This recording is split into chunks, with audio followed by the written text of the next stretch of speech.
wait to watch it.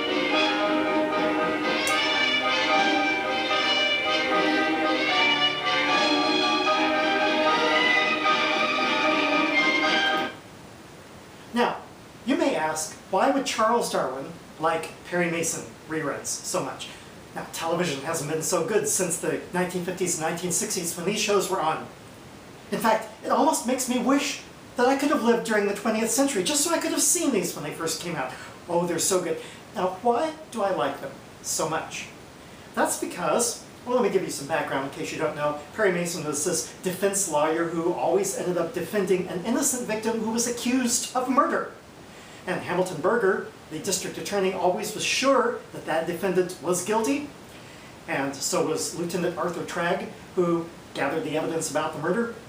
And Perry Mason was assisted by his secretary, Delta Street, and by the very sleek private detective, Paul Drake. And it seems like in every show, the case appeared to be absolutely perfect.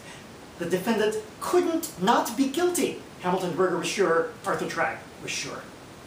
But Perry Mason always had faith that the defendant was innocent, and he could always figure out who was guilty.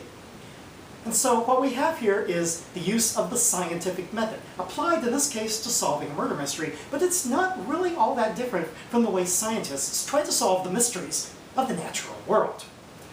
Now, one of the things that you have to do is to be able to draw conclusions from evidence, to draw deductions from the evidence.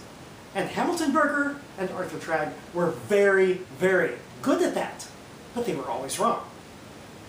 Perry Mason was also very good at that, but he was good at something that the others were not. And this is what made each show surprising and famous.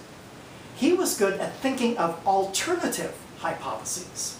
If in fact the defendant was not guilty, then who was? And he had to think of alternative explanations. And then gather the evidence for those explanations. And sometimes the evidence was hiding in plain sight, right in front of the noses of Hamilton Berger and Arthur Tragg.